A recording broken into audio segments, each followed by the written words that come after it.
মুমিন তো কখনো মাথা নত করে না, হোক না সে বন্দি কারাগারে। আল্লাহর ভালোবাসা যে পেয়েছে, রুখবে তারে বলো কেমন করে।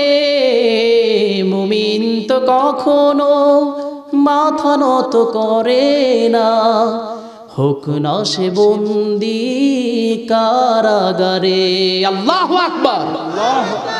আল্লাহ পাক সুন্দর করে বলছেন, হে রাসূল, আপনাকে আমি কি তোমাদের কি এমন একটা ব্যবসার কথা আমি বলে দিব, যেই ব্যবসার কথা, সেই ব্যবসা করলে তোমরা জাহান্নাম নামক কঠিন আযাব থেকে তোমরা রক্ষা পাবে।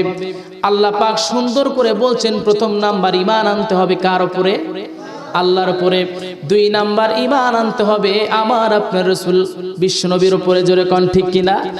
আর 3 নাম্বার যে মেইন ব্যবসার কথা আল্লাহ পাক বললেন, সেটা হলো তোমরা জিহাদ করবে কার রাস্তায়? আরো জোরে কোন কার রাস্তায়? আল্লাহর রাস্তায়। এই জিহাদটা করতে হবে আল্লাহর রাস্তায়। জিহাদটা এমনি এমনি নয়। জিহাদটা কেমন? আজকে জিহাদ তো সন্ত্রাস হয়ে গেছে, কিন্তু আল্লাহর কোরআনকে যখন অপমান করা হবে তার জমিনে, সেই অপমানের প্রতিবাদ করাটার নাম হলো একটা জিহাদ, ঠিক কিনা? কিন্তু বাস ভাঙা এটা জিহাদ হতে পারে না। অসহায় মানুষদেরকে বোমা মেরে হত্যা করা এটা জিহাদ হতে পারে। বিশ্বনবীর সাহাবায়ে কেরাম ইসলামকে প্রতিষ্ঠা করার জন্য জীবন দিয়ে দিয়েছেন। আল্লাহর রাসূল উহুদের ময়দানে চলে গিয়েছিলেন। বিশ্বনবী যতটুকু কষ্ট সহ্য করেছিলেন, কষ্ট সহ্য করার মেইন কথা হলো আল্লাহর রাসূল আল্লাহর জমিনে আল্লাহর দ্বীন কায়েমের জন্য তার রক্ত ঝরিয়েছেন, ঠিক কিনা? নবীজি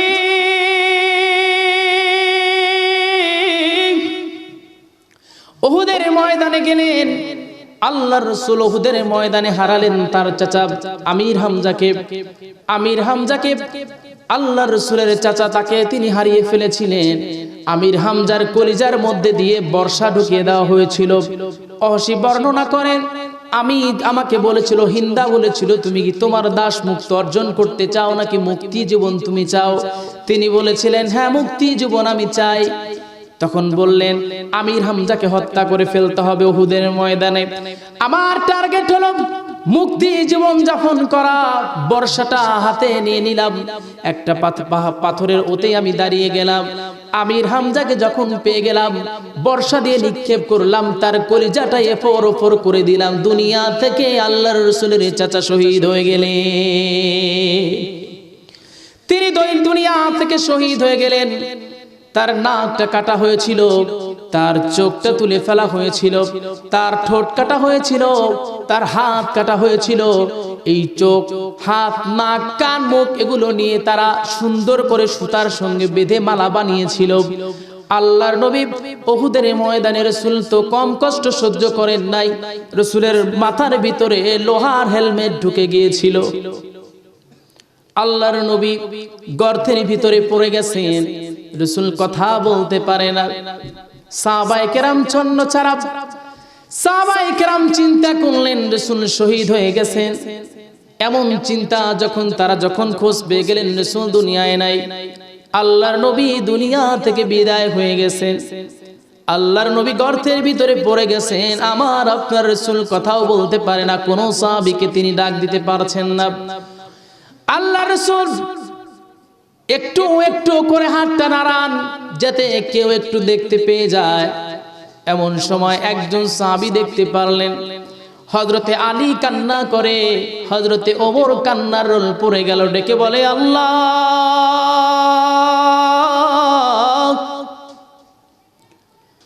আমরা তোমার নবীকে হেফাজত করতে পারি নাই। আল্লাহ গো, তুমি আমাদের উপর গজব নাজিল করো না, তোমার নবীকে আল্লাহ তুমি আসমানে উঠায় নিও না। আল্লাহর নবীকে কোথাও পাওয়া যায় না। একজন সাহাবী হযরতে আলীর কাছে এসে বলে, আলী রে, তুমি রাসূলকে খুঁজছো? আলী ডেকে বলে, হ্যাঁ, রাসূলকে তুই খুঁজছি, আমার রাসূলকে তো কোথাও পাওয়া যায় না। সাহাবী ডেকে বলে, আলী, ওই যে রাসূল গর্তের ভিতরে পড়ে গেছেন, রাসূল কথা বলতে পারতেছেন না। আলী গিয়ে দেখেন আল্লাহর রাসূলের মাথার ভিতরে লোহার করা হেলমেট, লোহার হেলমেটটা মাথার ভিতরে ঢুকে গেছে। আল্লাহর রাসূল কথাই বলতে পারছেন না, অনর্গল রক্ত ঝরছে। আল্লাহর নবী ডেকে বললেন, আলী, আমি নবী তো সহ্য করতে পারি না রে আলী মাথার যন্ত্রণা, পারবা কি আলী একটু মাথা থেকে এই লোহার হেলমেটটা টান মেরে একটু বের করে দিতে? হযরতে আলী ডেকে বললেন, ইয়া রাসূলুল্লাহ, আমি আপনার লোহার করাত মাথা থেকে বের করে দেই।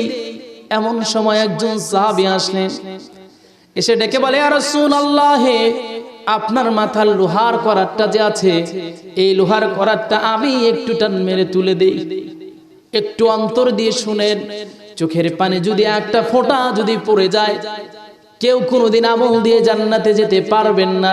কিন্তু বিশ্বনবীর প্রেম, বিশ্বনবীর মুহাব্বতে যদি চোখের পানি যদি একটা বারের জন্য আপনার পড়ে যায়, অবশ্যই এই নাজাতের জন্য এক ফোঁটা চোখের পানিকে আল্লাহ পাক ওসিলা বানায়া দিবেন। জোরে কোন সুবহানাল্লাহ। এমন সময় সাহাবী যখন বললেন, ইয়া রাসূলুল্লাহ, আমি আপনার লোহার করাত মাথা থেকে তুলে দেই, এই চিন্তা করে সাহাবী কামড় দিবেন, দাঁতটা সেই হেলমেটের উপর লাগালেন আর চিন্তা করলেন, আমি যদি এক টান মেরে যদি তুলতে না পারি আমার নবী কষ্ট পাবেন বেশি। এই চিন্তা করে মনস্থির করলেন টান মেরে জোরে তুলতে হবে। সাহাবী কামড় দিলেন, এত জোরে টান মেরেছেন হেলমেট খুলে আসছে, কিন্তু সাহাবীর দাঁত উহুদের ময়দানে পড়ে যায়, ভেঙে যায়। জিহাদের পথে যদি লাশ হয়ে যায়, দোহাই মাগো তুমি কেঁদো না, হাসরের মাঠে বলবে তুমি হেসে, আল্লাহ আমি শহীদের মা। আল্লাহু আকবার। সাহাবী যখন টান মেরে বের করে দিলেন, অনর্গল রাসূলের মাথা থেকে রক্ত ঝরছে। এমন সময় একজন সাহাবী আসলেন, এসে ডাক দেয়া বলে, কার রক্ত রে? এই উহুদের ময়দান লাল করে ফেলেছে, উহুদের মাটি লাল করে ফেলেছে। আর একজন সাহাবী ডেকে বলে, নবীজির মাথার পবিত্র রক্ত উহুদের ময়দান লাল করে ফেলেছে। ও সাহাবীরা, তোমরা আমার নবীকে হেফাজত করতে পারো নাই, নবীর আদেশ তোমরা, নবীর কমান্ড তোমরা মানো নাই, এই জন্য আমার রাসূল কষ্ট পেয়েছেন। রাসূলের মাথার ভিতরে লোহার হেলমেট ঢুকে গেছেন, রাসূল সহ্য করতে পারে না। অন্য অন্য সাহাবায়ে কেরাম চোখের পানি ফেলে ফেলে কান্না শুরু করে দিলেন। ওই সময় সাহাবী বলে, রাসূলের পবিত্র রক্ত যেই নবীর দেহের উপর আল্লাহ পাক কোনোদিন মশামাছি ফেলেন নাই, পরাটা মশামাছির জন্য হারাম, এই নবীর পবিত্র রক্ত এই উহুদের ময়দান পড়তে পারে না। মাটিতে তিনি পড়ে গেলেন, জিহ্বা ভেদ করে রাসূলের প্রত্যেক ফোঁটা রক্ত তিনি জিহ্বা দিয়ে পান করে নিলেন। জোরে কোন সুবহানাল্লাহ। যখন তিনি রক্তটা পান করলেন, আমার নবী ডাক দিয়ে বলেন, সাহাবীর চেহারার দিকে ডাক দিয়ে বলেন, আমার সাহাবী, আমার রক্ত পান করলা নাকি জাহান্নামকে নিজের জন্য তুমি হারাম করে নিলা? আল্লাহর নবী কথা বলতে পারে না। রাসূলের পরে একটু তাকে সেবা করা হলো, তিনি সুস্থ হয়ে গেলেন। আল্লাহর নবী গিয়ে দেখলেন তার চাচা আমির হামজাকে চেনাই যায় না, চোখ নাই, কান নাই, নাক নাই। এমন যখন রাসূল দেখলেন, আল্লাহর নবী সেই দিন চিৎকার মেরে মেরে কান্না করতে শুরু করলেন। আল্লাহর নবী সহ্যই করতে পারেন না, কারণ আমার নবীর মা নাই, আমার নবীর বাবা ছিল না, মা ছিল না। আমার রাসূলকে কাফের বেঈমান অত্যাচার করেছে, কষ্ট দিয়েছে। আবু জেহেলকে রাসূল কষ্ট দিয়েছে, আবু জেহেল রাসূলকে কষ্ট দিয়েছে, এমন করে কষ্ট দিয়েছে, একদিন রাসূলের মাথার উপর তীর দিয়ে আঘাত করেছে, রাসূলের মাথা ফেটে গেছে। আমির হামজা বলে, মুহাম্মদ, মাথা থেকে কেন রক্ত তোমার ঝরছে? আল্লাহর নবী গিয়ে বললেন, চাচা যান, আবু জেহেল মাথার উপর আঘাত করেছে, আমার মাথা ফাটিয়ে দিয়েছে। সঙ্গে সঙ্গে আমির হামজা বললেন, বিবিরে তাড়াতাড়ি আমার বর্ষাটা দাও, আমার তীরটা তাড়াতাড়ি দাও। আমার ভাতিজার মা নাই বাবা নাই, এই জন্য কি তারা মগের বন্দুক পেয়ে গেছে, তাকে হত্যা করবে, তাকে আঘাত করবে। গেলেন, যাওয়ার পর আবু জেহেলের সামনে গিয়ে বললেন, আবু জেহেল, আমার ভাতিজাকে তুমি আঘাত করেছো, আমার ভাতিজাকে তুমি কষ্ট দিয়েছো, কেন মাথা ফাটিয়ে দিলে? এমনি দিলাম, তোমার ভাতিজা কেন আমার কাছে আসে? সঙ্গে সঙ্গে আমির হামজা সেই তরবারি, সেই তীর দিয়ে মাথার উপর আঘাত করলেন। আবু জেহেলের মাথা ফেটে গেল। বললেন, আর কোনোদিন যদি আমার ভাতিজাকে তুমি যদি কষ্ট দাও, আল্লাহর কসম আমি আমির হামজা সহ্য করব না। জোরে কোন সুবহানাল্লাহ। আমার রাসূল তাকিয়ে তাকিয়ে বললেন, এই উহুদের ময়দান থেকে আজকে এমন একজন মানুষ শহীদ হয়ে গেলেন, আমার মা ছিল না, আমার বাবা ছিল না, আমার খেলার সাথে ছিল আমার চাচা আমির হামজা, তিনিও দুনিয়া থেকে চলে গেল। আমাকে তিনি প্রোটেক্ট করেছেন, আমাকে তিনি কলিজারের সঙ্গে রেখেছেন, চুমো লাগিয়ে দিয়েছেন। আমার চাচা দুনিয়া থেকে চলে গেল। আল্লাহর নবী বললেন, আমার চাচা সহ যারা দুনিয়া থেকে বিদায় হয়ে গেছে এদেরকে কবরের মধ্যে ফেলে দাও। কেমন কবরের মধ্যে? একটা কবরের মধ্যে প্রত্যেকটা সাহাবীকে তোমরা দাফন করে দাও গোসল ছাড়া। গোসল ছাড়া কবর দিয়ে দাও। একজন সাহাবী প্রশ্ন করলেন, হে রাসূল, কেন গোসল ছাড়া কবর দিয়ে দিব? আল্লাহর নবী বললেন, গোসল ছাড়া এই জন্য কবর দিয়ে দেবে, কারণ কিয়ামতের ময়দানে এই সকল সাহাবায়ে কেরাম রক্ত মাখা অবস্থায় আল্লাহর সামনে দাঁড়িয়ে যাবে। আল্লাহ পাক ডেকে বলবে, রক্ত মাখা অবস্থায় কেন দাঁড়িয়ে গেছো? মৃত্যুর সময় কি গোসল তোমাদের হয় নাই? আল্লাহর নবী বলবেন, সঙ্গে সঙ্গে সেই সাহাবায়ে কেরামেরা বলবে, আল্লাহ গো, তোমার জমিনে তোমার দিনকে প্রতিষ্ঠা করার জন্য, তোমার কালেমাকে প্রতিষ্ঠা করার জন্য, তোমার কালেমার পতাকাকে উড্ডয়ন করার জন্য আল্লাহ গো জীবন দিয়ে দিয়েছিলাম। ওই অবস্থায় তোমার রাসূল আমাদেরকে কবরের মধ্যে গোসলবিহীন ভাবে শুইয়ে দিয়েছে, এই জন্য আমরা এইভাবে দাঁড়িয়ে গেছি। আল্লাহ পাক বলবেন, অবশ্যই অবশ্যই হিসাব লাগবে না, তোমরা জান্নাতে প্রবেশ করে যাও। কোনো একদিন এদেশের আকাশে কালেমার পতাকা দুলবে, সেদিন সবাই খোদাই বিধান পেয়ে দুঃখ বেদনাই ভুলবে। কোনো একদিন এদেশের আকাশে কালেমার পতাকা দুলবে, সেদিন সবাই খোদাই বিধান পেয়ে দুঃখ বেদনাই ভুলবে। আল্লাহু আকবার। আল্লাহর নবী দুনিয়া থেকে বিদায় হয়ে গেছেন। মদিনার ভিতরে খবর হয়ে গেল, মদিনার ভিতরে খবর হয়ে গেল আল্লাহর রাসূল দুনিয়া থেকে চলে গেছেন, বিদায় হয়ে গেছেন। একজন সাহাবী, ঘটনাটা আপনারা সকলেই জানেন, রিপিট করলাম এই জন্য, কারণ জিহাদ ফি সাবিলিল্লাহ কত দামি একটা জিনিস। আল্লাহর নবীর সেই সাহাবী গোসল তিনি করেন নাই, ফরজ গোসল তার প্রয়োজন, গোসল করার জন্য তিনি গেলেন। কে যেন ডেকে বলেন, কুতিলা মুহাম্মদ, মুহাম্মদ দুনিয়া থেকে বিদায় হয়ে গেছে। সাহাবী গোসলের কথা চিন্তা করলেন না, ভুলে গেলেন। বাসায় আসলেন, বিবিকে ডেকে বললেন, প্রাণের বিবি, দেরি করো না, তরবারি খানা দাও। স্বামী আমার, তুমি তো গোসল করো না, এমন অবস্থায় জিহাদের ময়দানে তুমি যাবে। সঙ্গে সঙ্গে বললেন, বিবিরে, কার জন্য গোসল করব? যেই নবী সহবাস করার পর গোসল কেমনে করতে হয় শিখিয়ে দিলেন, সেই নবী আমার দুনিয়ায় নাই, কার জন্য গোসল করব রে? গোসল করতে চায় না। দেরি করলেন না, তিনি রওনা দিয়ে দিলেন জিহাদের ময়দানে। তিনি চলে গেলেন উহুদের প্রান্তে। যুদ্ধ করতে করতে এক পর্যায়ে আল্লাহর রাসূলের প্রিয় সাহাবী হানজালা উহুদের ময়দানে শহীদ হয়ে গেল।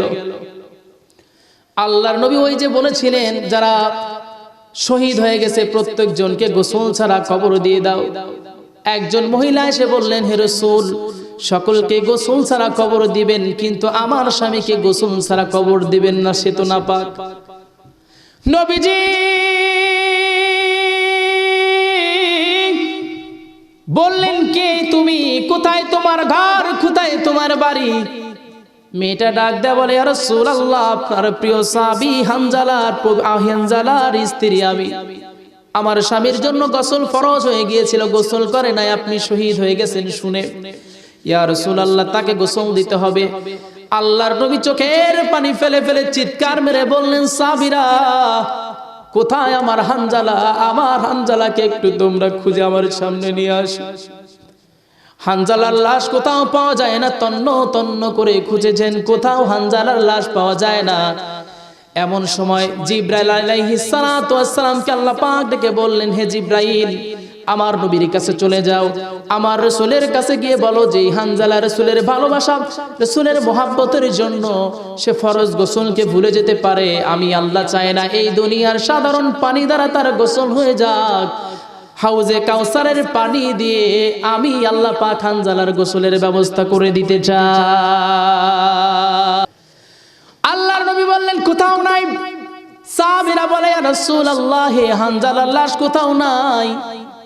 এমন সময় জিবরাইল আলাইহিস সালাতু ওয়াস সালাম বললেন, ইয়া রাসূলুল্লাহ ওই যে হানজালার লাশ। হানজালার লাশ এতক্ষণ ছিল না, কারণ হানজালার লাশটা আসমানে আল্লাহ পাক নিয়ে গিয়েছিলেন। হাউজে কাউসারের পানি দিয়ে হানজালাকে গোসল করে আপনার সামনে নিয়ে আসা হয়েছে ইয়া রাসূলুল্লাহ। আল্লাহর নবী সাহাবায়ে কেরামদেরকে বললেন, আমার হানজালাকে গোসল দিও না, আমার হানজালাকে দুনিয়ার সাধারণ পানি দিয়ে গোসল দেওয়া হয় নাই, আমার হানজালাকে হাউজে কাউসারের পানি দিয়ে আল্লাহ পাক গোসল করে দিয়েছে। সাহাবায়ে কেরাম রাসূলের কাছে গেলেন, সাহাবায়ে কেরাম হানজালার কাছে গেলেন। হানজালার কাছে গিয়ে সাহাবায়ে কেরাম দেখেন চুলের আগা বেয়ে বেয়ে হাত এবং দেহ থেকে হাউজে কাউসারের পানিগুলো উহুদের ময়দান স্পর্শ করতেছিল। জোরে কোন সুবহানাল্লাহ।